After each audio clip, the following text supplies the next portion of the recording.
Have you ever been absolutely 100% confident about something, only to find out later you were completely wrong? Yeah, this is for you. We all like to think our beliefs are built on a solid foundation of facts. But what if the most convincing architect of deception isn't some outside force, but the one operating inside your own head right now? Today we're going to break down the blueprints our minds use to build these comfortable but dangerously false personal fantasies. Just let that sink in for a second. This isn't just some philosophical quote. It's literally the software running in your brain at this very moment. It means your perception of the world isn't a clear window. Nope, it's more like a personalized filter, one that's been shaped and colored by your own hopes, your fears, and your entire life story. So what's really going on here? What's the mechanism behind all this? Well, the thing is, it's not a passive flaw. We're not just victims of bad information. No, we are the active architects of our own internal worlds. And one of our primary and most powerful building tools is something called confirmation bias. And let's be really clear about what this is. This isn't just about preferring evidence that supports you. It's an active mind game. It's the process of building an entire fantasy, a distorted version of reality, simply because it feels safer, more comfortable, or because it aligns with what you desperately want to be true. You know, building this false reality, it isn't random. It's a methodical process. It happens step by step, brick by brick, and usually without us even realizing we're holding the blueprints for our own delusion. So let's break down exactly how it works. And this really gets to the core of it all. Your mind is an incredible construction engine. It is constantly working to assemble your reality. But what happens if the blueprints themselves are flawed? What if they're designed to build a cozy little fantasy instead of reflecting the real world? Well, the entire structure is compromised from the very beginning. So, it all comes down to this three-step process. First, you become a biased detective. You only collect the clues that fit the theory you already have. Like only reading positive articles about a stock you own while ignoring all the warnings. Then, you become a spin doctor for your own mind, twisting any ambiguous or neutral information until it supports your case. That confusing text message from someone, of course it means exactly what you hoped it did.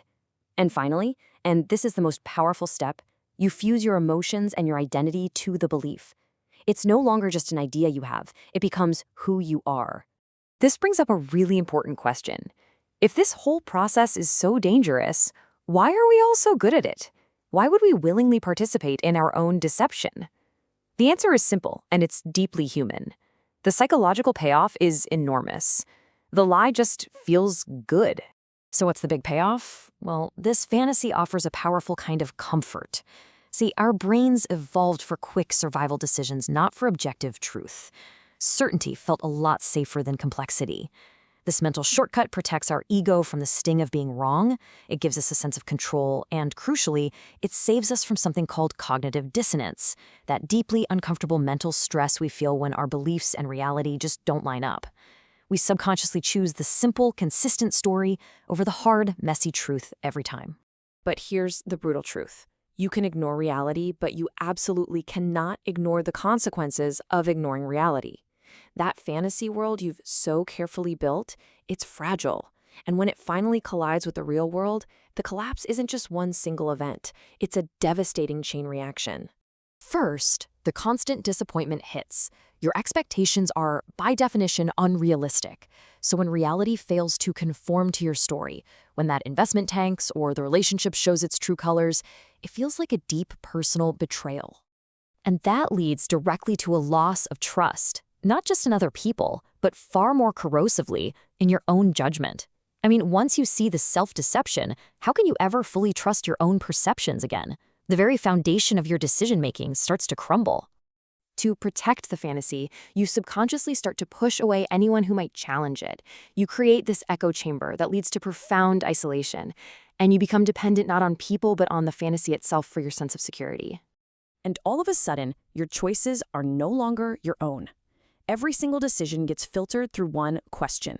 Does this protect my story? You lose your personal agency. You become a slave to maintaining the narrative that you built. And the final bill always comes due. The constant stress of maintaining the lie, the confusion, the anxiety, it all causes significant and lasting psychological harm. The comfort you were looking for from the fantasy, it ends up costing you your peace of mind. Okay, so how do we break out of this? How do we stop being the architects of our own downfall? It all starts with a rigorous and brutally honest self-audit. It's about asking sharp, uncomfortable questions to test the very foundations of your own beliefs. Be honest with yourself here. Is there an article you just refuse to read? A type of data you dismiss out of hand? A person whose opinion you always shut down? That feeling of avoidance, that's a massive red flag. It's a sign that you're protecting a fantasy, not pursuing the truth. Now, this one is a direct challenge to the ego. If you can't remember the last time you changed your mind on something significant, it's very likely you're living inside a well-fortified mental fortress. Real strength isn't being right all the time, it's having the intellectual courage to admit when you're wrong and adapt. Think about it. Identify the people who don't just agree with you, the ones who poke holes in your arguments. Do you value them or do you find them difficult? Actively seeking out and actually listening to those who challenge you is the most powerful antidote to confirmation bias. They are your reality check. And this brings us to a cold, hard, and incredibly useful piece of wisdom. You can build the most beautiful, compelling, and comforting story in your mind.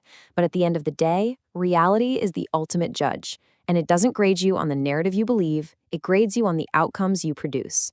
You know, the most important work you will ever do is to audit the blueprints of your own mind. So the question I want to leave you with is this: are you the architect of your reality, or have you become a prisoner of your own fantasy? If this explainer challenged you to think a little deeper, subscribe for more.